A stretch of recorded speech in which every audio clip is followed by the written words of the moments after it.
새해가 되고 벌써 한 달이 다 되어 갔습니다. 내일이면 1월의 마지막 날이기도 하죠. 시간이 정말 빠르게 지나가시죠.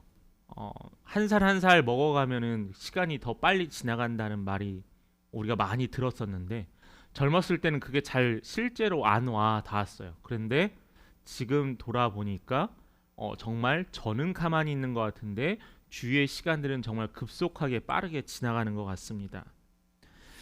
여러분들 2022년에 세웠던 계획들 잘 수행하고 계세요?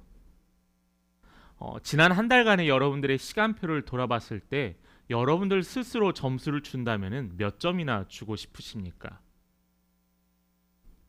1년의 목표를 세우기도 하지만은 우리는 인생의 목표도 세우기도 합니다.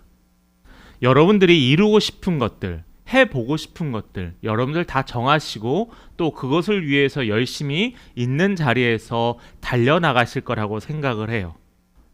그래서 어떤 사람들은 자신이 죽기 전에 자신이 젊었을 때 꼭 해야만 하는 버킷리스트들을 작성하곤 합니다. 근데 이 버킷리스트라는 것이 사실은 저도 잘 몰랐던 용어였어요. 근데 이 용어를 알게 되었던 것은 한 영화를 통해서였습니다. 여러분들 보신 분들도 계시겠지만은 이 영화 제목 자체가 버킷리스트였어요. 약 15년 전에 제작된 이 영화가 코미디 영화였던 미국에서 제작된 영화였는데 이 내용을 잠깐 살펴보면은 주 내용은 가난하지만 한평생 가정을 위해서 헌신했던 한 노인이 있으시고요.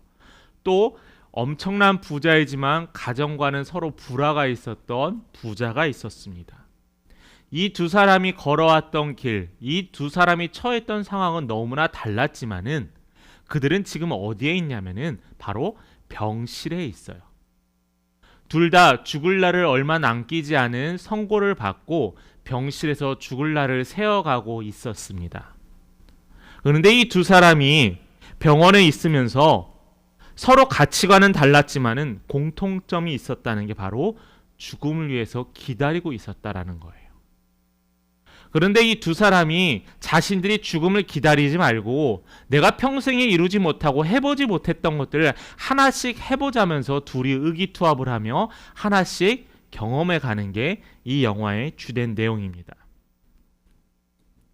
버킷리스트를 채워가며 서로 만족하고 죽음에 대한 공포와 두려움보다는 이제는 하나하나 끝냈다라는 성취감에 이들은 어느 순간에 스스로 공포를 밀어내고 있었어요.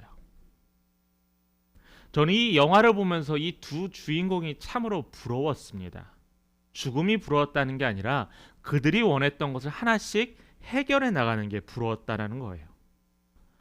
우리도 살아가면서 여러분들 경험하시겠지만은 내가 이루어야겠고 해야겠다는 것들을 계획을 세우지만은 우리가 계획은 세우지만 이루지 못하는 것들이 너무나 많잖아요.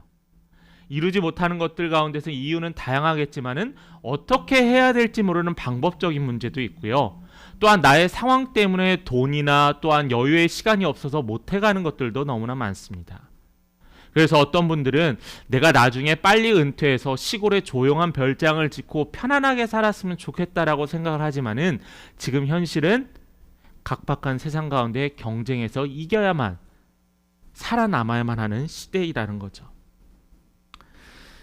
어떤 방법으로 실행해야 될지, 어떻게 그 실행을 이루어야 될지 모르고 어려운 시대에 살아가고 있습니다. 이럴 때 우리는 누구의 말에 귀 기울여냐면은 바로 하나님의 말씀에 귀 기울여야 한다는 거예요. 여러분들과 지난해 약속을 드렸듯이 명절의 예배 때 본문을 가지고 그 주에 우리가 말씀을 나누기로 했습니다. 오늘 본문의 말씀이 여러분들이 화요일날 드릴 가정에서의 예배의 본문의 말씀입니다.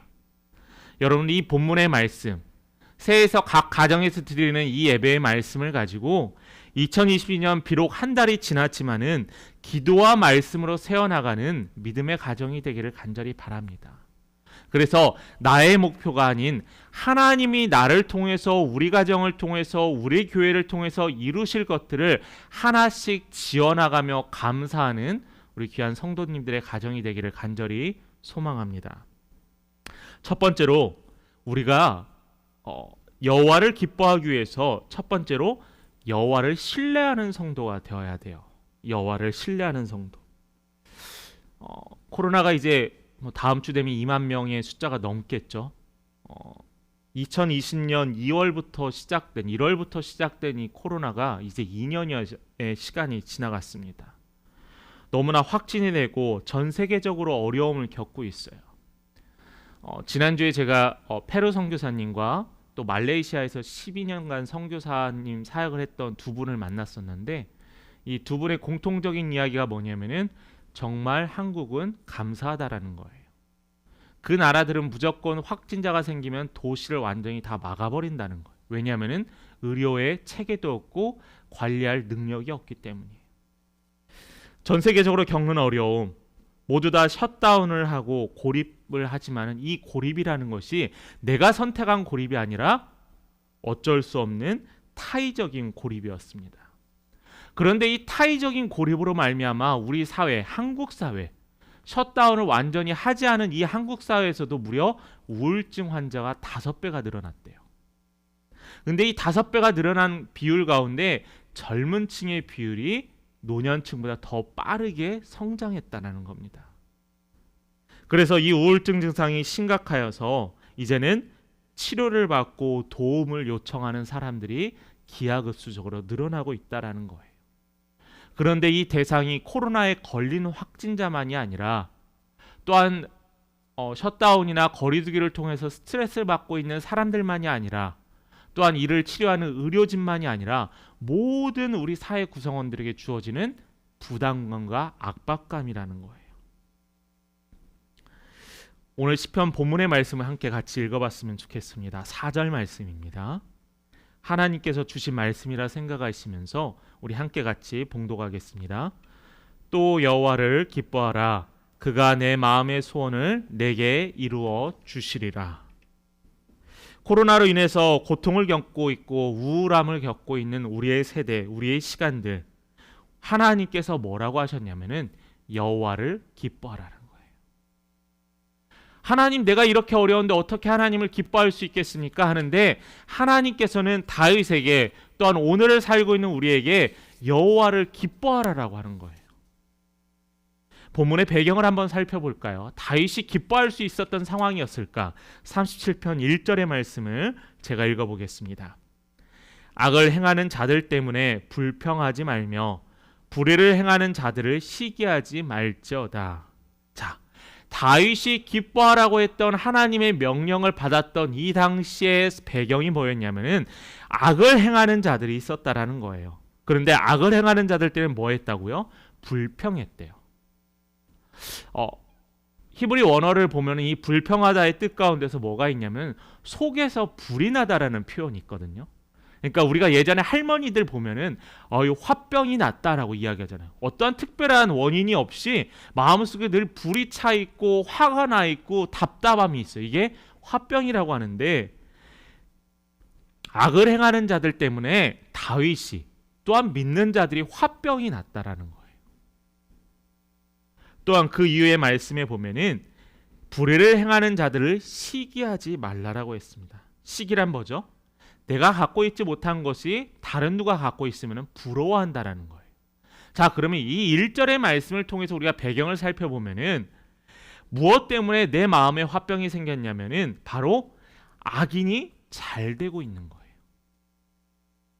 그러한 이야기들 학생들한테 예전에 많이 질문받았습니다. 저 불의한 사람, 저 하나님을 믿지 않은 사람, 저렇게 잘못을 하는 사람 왜 잘 될까요? 왜 저보다 더 잘 되고 잘 살고 더 부유로운 생활을 할까요? 라고 하면서 시기와 질투의 모습을 바로 이 다윗이 하고 있다는 거예요. 누구나 경험할 수 있죠. 나는 교회에서 열심히 봉사하는데, 나는 교회에서 열심히 예물을 드리는데, 나는 교회에서 열심히 예배를 드리고 참여하는데, 그런데 왜 나는 저 사람보다 힘들게 살까라는 거예요. 다윗도 마찬가지라는 겁니다. 시편의 말씀에 보면은 우리가 시편을 딱 하나로 정의를 하면은 감사에 대한 하나님의 찬양인데, 이 감사에 대한 찬양뿐만 아니라 하나님께서는 이 시편의 저자를 통해서 위로를 주세요. 어떤 위로냐면은 악인이 형통함을 보고 절망하고 있고 시기하고 있는 이 시편의 저자들에게 하나님께서 위로하는 모습들을 많이 보이시거든요. 다윗이 그의 신하들로부터 쫓겼을 때, 다윗이 그의 아들로부터 배반을 당했을 때 위로하신 이가 누구셨냐면 바로 여호와 하나님이셨다라는 겁니다. 재밌는 말씀이 하나 있는데 2절에 보면은 풀이라는 단어가 나와 있어요. 성경에 여러분들 본문에 보면은 풀이라는 단어가 나오는데, 풀이라는 것은 뭐죠? 우리가 농부가 여름에 열심히 풀매기를 하는 이유는 이상하게 이 풀이 필요하지도 않고 오히려 해가 되는 이 풀이 벼의 이삭보다 빨리 자라고 벼의 이삭의 영양분을 다 흡수했더니 벼가 잘 자라지 않는 거예요. 열매를 잘 결실하지 못하는 거예요. 그래서 농부가 뜨거운 여름에 지난주에 풀매기를 했는데 또 풀매기를 하는 거예요. 그런 것처럼 이 풀이라는 것은 바로 그러한 의미입니다. 한번 뽑으면 다시 자라요. 또 자라고 또 자랍니다. 그런데 반면에 푸른 채소가 나타나는데 푸른 채소는 쇠잔한다라는 거예요. 당연한 원리는 푸른 채소가 잘 자라서 오히려 풀이 안 자라야 되는데, 우리의 경험에서도 마찬가지지만은 오히려 열매를 맺고 결실을 맺고 추수를 해야 될 채소와 열매들을 우리가 거두지 못하고 있다라는 거예요. 무엇 때문에? 풀 때문에요. 그래서 이 다윗은 이 풀 때문에, 악인 때문에 화를 내고 분노를 냅니다. 하나님은 거기에 대해서 분명히 경고하고 계세요. 너가 그들 때문에 화를 내거나 분노하지 말라라는 겁니다. 너가 그들 때문에 하나님이 원치 않는 언어와 행동을 하지 말라라는 거예요. 악인의 형통을 보면서 너가 불평하거나 원망하지 말라라는 거예요. 왜요? 무엇 때문에요? 우리는 하나님을 신뢰하기 때문이에요. 하나님을 신뢰하는 자들은 지금 비록 악인이 형통하고 잘 되고 있을지라도 하나님을 신뢰하는 자들에게는 그들을 두려워하거나 부러워하지 않는다는 거예요. 왜냐하면 나와 함께 하신 하나님께서 우리를 선한 길로 인도하실 거기 때문입니다. 그 말씀에 대한 고백이 3절에 나와 있어요. 우리 같이 한번 읽어볼까요? 3절의 말씀입니다. 시작. 여호와를 의뢰하고 선을 행하라. 땅에 머무는 동안 그의 성실을 먹을거리로 삼을지어다. 자, 뭐라고 했냐면은 너는 그런 것에 흔들리지 말라라는 거예요. 너가 그들을 향해서 시기와 질투로 하나님이 원치 않는 악을 행하지 말라라는 거예요. 그러므로 말미암아 하나님께서 어떻게 하시냐고는 너는 나만 믿으라는 거예요. 신뢰하라는 겁니다. 우리가 이러한 상황을 경험할 때 스스로 면죄부를 주려 해요. 나는 저 악인을 향해서 분노를 당연히 표출할 수 있다라고 생각을 합니다. 저는 이것을 정신승리라고 생각을 해요. 직장 생활을 하면서 자녀는 부모를, 부모는 자녀를, 또한 남편과 아내를, 우리는 다양한 상황을 경험하잖아요. 우리가 해야 될 것은 그를 위해서 화를 내거나 분노하는 것이 아니라 우리의 가정에 임재하신 하나님만을 신뢰하는 겁니다. 신뢰는 그냥 내가 하나님 한번 믿겠습니다라는 게 신뢰가 아니에요. 하나님, 제가 교회 다니니까 하나님을 믿습니다라는 게 신뢰가 아니에요. 나의 삶의 전적인 부분이 하나님을 향해 한다는 거죠. 나의 삶의 모든 목표가 하나님을 향하여 나가는 게 우리가 삶의 신뢰라는 거예요. 선택적인 하나님을 신뢰하는 것은 하나님을 신뢰하는 게 아니라는 겁니다. 그래서 악을 행하는 자, 불의를 행하는 자들을 향해서 시기하거나 질투하지 말고 오로지 하나님을 신뢰하고 기다리라고 하고 있어요. 어떻게 기다리라고 했냐면은 두 번째 말씀 바로 여호와를 기뻐하라고 했습니다.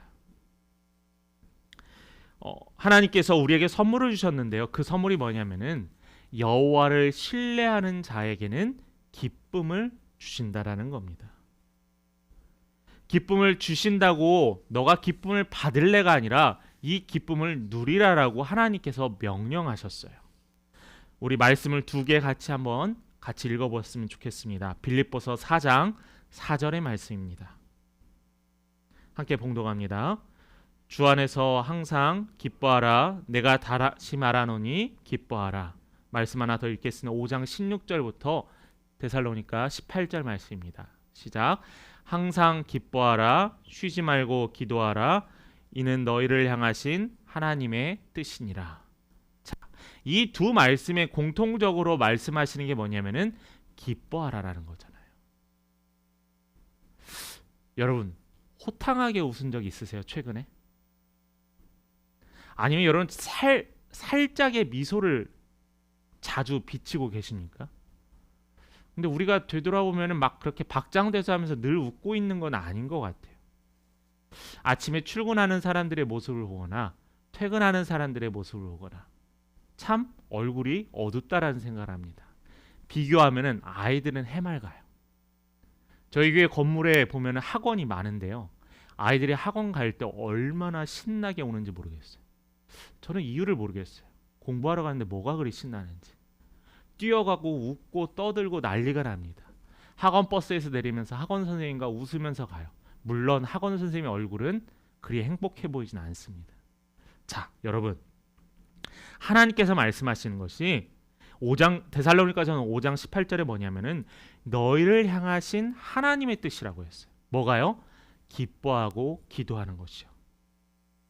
하나님의 명령은 우리가 하나님의 명령에 따라 기뻐해야 돼요. 물론 이것이 쉽지 않습니다.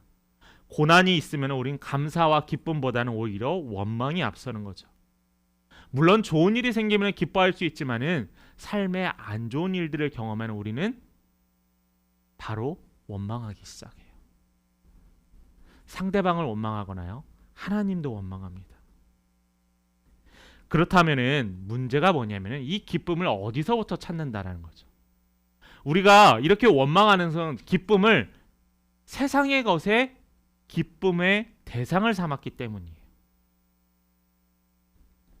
쉬운 말로 얘기를 합시다. 집값이 오를 때는 집을 갖고 있는 사람은 행복합니다. 기분이 좋죠. 근데 집값이 떨어지면 집을 갖고 있는 사람은 우울해합니다.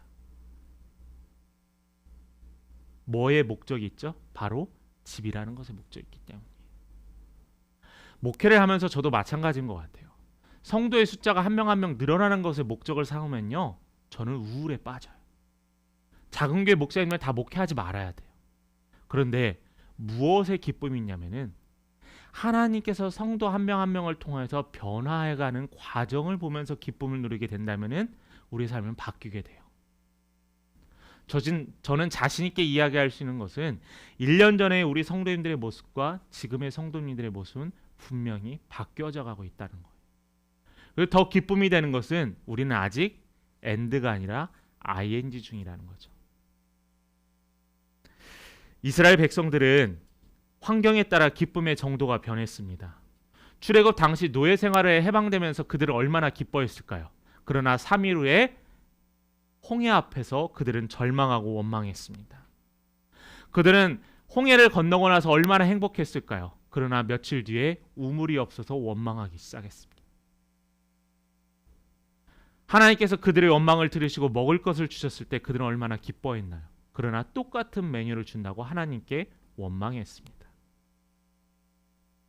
이 말은 무엇이냐면은 내 눈에 보여지는 게 우리의 기쁨의 모든 것의 근원이 아니라는 거예요. 환경에 따라 움직이는 신앙. 하나님께서 우리 가정을 축복하셨으니까 내가 더 교회를 열심히 다녀야겠다. 하나님께 내가 예물을 이렇게 드렸더니 부자가 되게 했다는 간증을 듣고 내가 예물을 드렸더니 부자가 될 것이다라는 것에 소망을 댄다면은 우리는 결코 잘하지 않는 기쁨을 누릴 수 없는 신앙생활을 할 수밖에 없다라는 겁니다. 좋은 일이 있을 때만 감사하는 것은 누구나 할 수 있어요. 그러나 슬프고 힘들고 외롭고 절망했을 때 감사하는 사람은 그 이후에 몇 수십 배의 평안과 감사할 것을 허락하신다는 것, 여러분 기억하시길 바라요. 그래서 여러분 꼭 기억하셔야 될 게 환경에 따라 움직이지 마세요.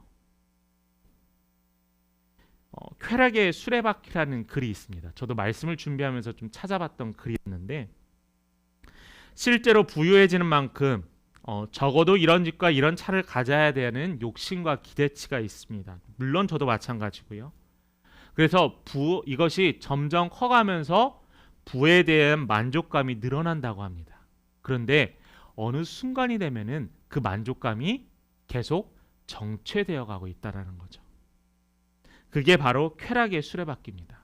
내가 많은 것을 점점 소유했을지라도 나의 이 만족은 계속 제자리로 돌아가는 바퀴와 같다라는 거예요.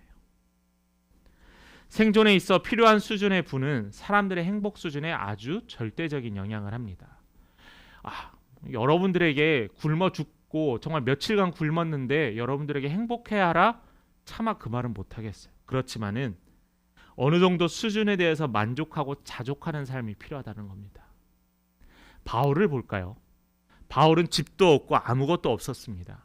바울은요, 자신의 선교 사역비가 떨어지면은 자신이 갖고 있던 기술로 천막을 기우고 아르바이트를 하면서 선교비를 메꿨어요. 자신의 몸에 육신이 연약하여졌소 바울은 기쁨으로 감당했습니다.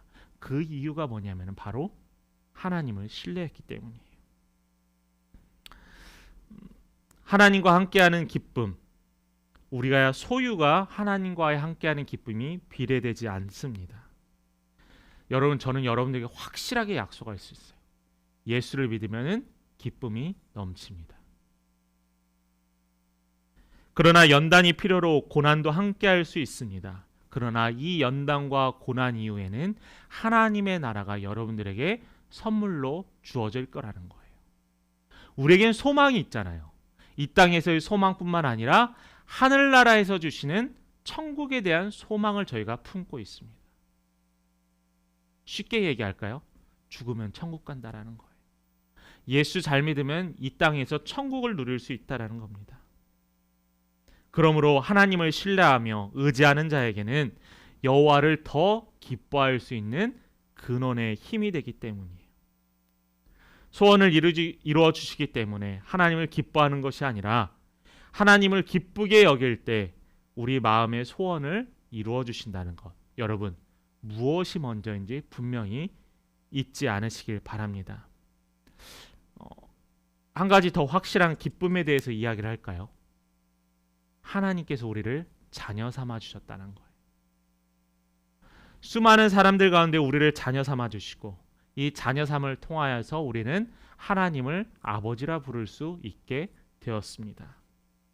여러분들 가정 가운데서도 올 한 해 이 감사의 고백이 여러분 간절히 임하시기를 소망합니다. 마지막 세 번째는요, 내 길을 여호와께 맡기라라는 겁니다. 내 길을 맡긴데 우리 5절과 6절의 말씀을 우리 같이 성도님 읽어보도록 하겠습니다. 5절과 6절입니다. 시작. 내 길을 여호와께 맡기라. 그를 의지하면 그가 이루시고 내 의를 빛같이 나타내시며 내 공의를 정오의 빛같이 하시리로다. 자, 말씀을 한번 우리가 좀 쪼개볼까요? 내 길이라는 것이 5절의 말씀에 나와 있습니다. 어렵지 않습니다. 여러분의 인생과 목표와 계획들, 방법들이 여러분들의 길이라는 거예요. 근데 이 길을 누구한테 맡긴다고요? 하나님께 맡기라는 거예요. 하나님께 맡길 때 하나님께서 어떻게 하신대요? 책임져 주신다는 거예요. 그가 이루신다는 거예요. 너가 그것을 하나님께 맡기고 하나님께 계획을 세웠다면은 너가 발버둥 칠 필요가 없고 하나님께서 모든 것을 이루신다라는 하나님의 약속입니다. 그 하나님이 누구시냐면은 창조주이시고 전능하신 분이시고 지금까지 우리를 이끄셨던 분이시고 우리를 위해 인도하실 분이라는 거예요. 우리의 길을 하나님께 맡기면 하나님이 이루시고 우리에게 이끌으신다는 겁니다. 자, 그럼 맡기다. 어떻게 맡겨야 될까요? 이 맡기다라는 원어는 굴리다라는 말인데 뭐냐면은 다윗이 짐을 지고 가고 있었는데요. 이 짐을 다른 사람에게 굴려서 넘긴다는 거예요. 근데 다윗이 누구한테 넘기냐면 하나님께 넘긴다는 거예요. 그 전까지는 내가 내 고통의 멍에와 많은 근심과 걱정을 등에 메고 걸었다면은 이 걱정과 근심을 하나님께 보내드렸다라는 거예요. 근데 우리가 인간 사이에서 나의 책임을 다른 사람한테 전가할 때가 있죠. 예를 들어서 직장에서 저 사람이 해야 될 건데 저 사람이 나한테 갑자기 토스를 하게 됩니다. 그럼 화가 나죠. 밀렸던 일이 갑자기 커지니까 부담도 되고 화가 나게 됩니다. 그런데요, 하나님께서는요, 걱정하지 말래요. 다 나한테 맡기래요. 불안해하지 말래요. 걱정하지 말래요. 불평과 시기가 나올 수 있는 그 상황을 하나님께 맡기라라고 하고 있습니다. 염려. 오늘 예배를 드리고 또 가족, 친지에 가실 분들도 계실 텐데, 가실 때 여러분 무엇에 대해서 염려하세요? 차가 얼마나 밀릴까? 걱정과 염려가 많죠. 기독교인들에게도 해당되는 것입니다. 우리 삶에는 염려가 많아요. 아무리 신앙생활 오래 하고 믿음 생활을 잘하는 부모님이 여러분들이 늙을 때까지 염려하는 것은 어떻게 보면 당연한 거라고 생각을 합니다. 그런데 여러분 그러잖아요. 염려한다고 상황이 바뀌어요? 안 바뀌어요. 걱정한다고 결과가 바뀌어요? 안 바뀌더라고요. 염려는 하나님에 대해서 초점을 흔들리게 하는 잘못된 유혹이에요. 염려할수록 우리는 뭐냐면은 바꿔 말하면 하나님을 믿지 못합니다라는 말의 뜻이거든요. 염려하면은 내가 하나님을 향해서 초점을 맞췄다면은 이 하나님을 향한 초점이 흔들리고 있다라는 거예요. 신앙이 있다고 하는 많은 분들도 쉽게 해결되지 않은 문제인 것 압니다. 그러나 하나님께서 도와주실 것을 믿는다면은 염려할 필요가 없어요. 말씀의 두 가지를 찾아보고 김순교 목사가 하는 이야기가 아니라 예수님께서 하신 이야기로 한번 우리 같이 찾아보도록 하겠습니다. 마태복음 6장 25절과 27절의 말씀입니다. 제가 읽겠습니다. 그러므로 내가 너희에게 이르노니 목숨을 위하여 무엇을 먹을까 무엇을 마실까 몸을 위하여 무엇을 입을까 염려하지 말라. 목숨이 음식보다 중하지 아니하며 몸이 의복보다 중요하지 아니하냐. 공중의 새를 보라. 심지도 않고 거두지도 않고 창고에 모아들지도 아니하되 너희 하늘 아버지께서 기르시다니 너희는 이것들보다 귀하지 아니하냐.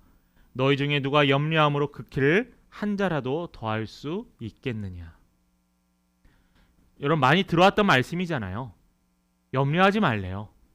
하늘에 우리가 입을 것 먹을 것 걱정하지 말래요.